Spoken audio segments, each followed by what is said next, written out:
J'ai choisi de combiner ces deux disciplines, sciences politiques, communication. C'est l'actualité, le gouvernement, communication politique, etc. Mais il y a des possibilités de combiner économie et sciences politiques, sociologie et communication.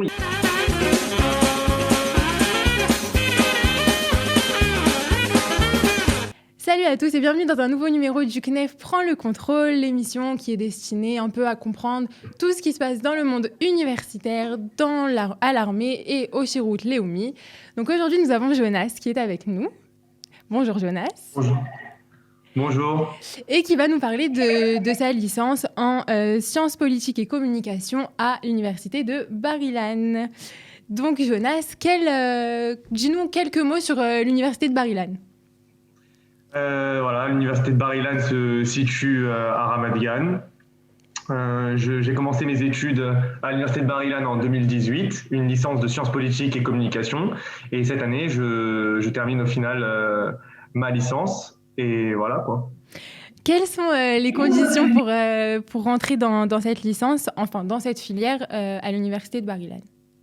Ok, alors les conditions d'entrée sont des conditions basiques, c'est-à-dire le baccalauréat. Il faut avoir le baccalauréat reconnu par le ministère de l'Éducation israélienne. Et si on n'a pas le baccalauréat, alors il faut obligatoirement passer soit les psychométries ou faire une mechrina d'Olim Hadashim, reconnue par l'université, qui est au final une équivalence du baccalauréat.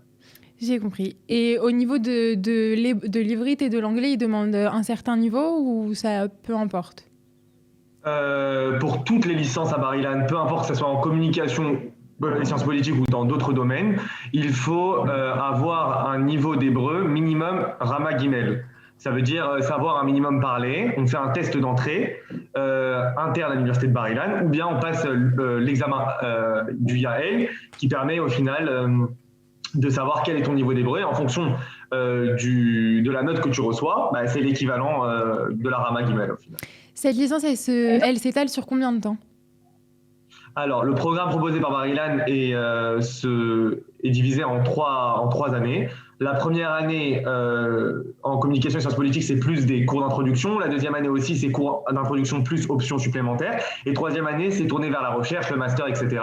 Où on a 4 séminaires.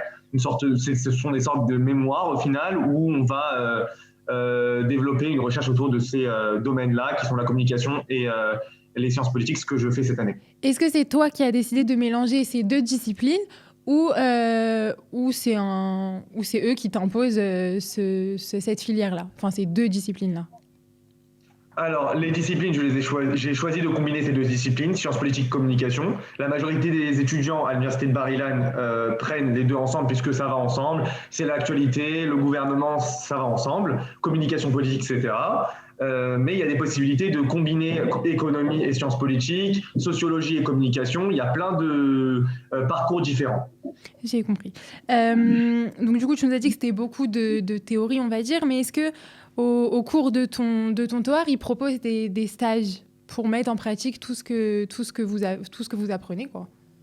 Ok, la faculté de communication et de sciences politiques, sciences politiques c'est en 3e année et faculté de communication c'est à partir de la 2e année, propose des stages en entreprise ou sur des chaînes de télévision en communication ou dans des bureaux de pub de 120 heures en 2e ou 3e année. Et la faculté de sciences politiques, eux, proposent en 3e année d'entrer dans un ministère de l'intégration, ministère des Affaires étrangères, etc., pour aussi un stage de 120 heures qui permet au final de combiner les études qui sont théoriques avec halakha lema. Ça veut dire savoir un peu ce qui se passe dans le concret, quoi.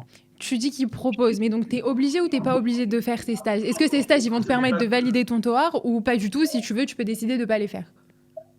On peut décider de prendre des cours au choix et des options qui ne soient pas en lien avec ces stages. C'est réellement c'est le choix personnel, c'est un choix qui est personnel en fonction de l'étudiant et de ses disponibilités. Est-ce que, donc toi tu nous as dit que tu étais à Bar-Ilan, où on peut étudier aussi ce TOAR à part à Bar-Ilan ? En dehors de Bar-Ilan, on a l'université d'Ariel, l'université de Jérusalem et l'université de Tel Aviv. Alors, l'université d'Ariel met l'accent au final sur le côté pratique, Ça veut dire qu'on va te préparer au métier de la télévision, de la radio et de la communication en général. On va réellement apprendre un job sur 2 ans, par exemple le marketing digital ou d'autres domaines dans la communication, comme la publicité ou les métiers de la radio. Et moi, si je peux conseiller, à part Bar-Ilan, l'une des meilleures universités en communication, c'est aujourd'hui Ariel. Donc pour toi, le mieux aujourd'hui, c'est Ariel. En communication, oui. En communication.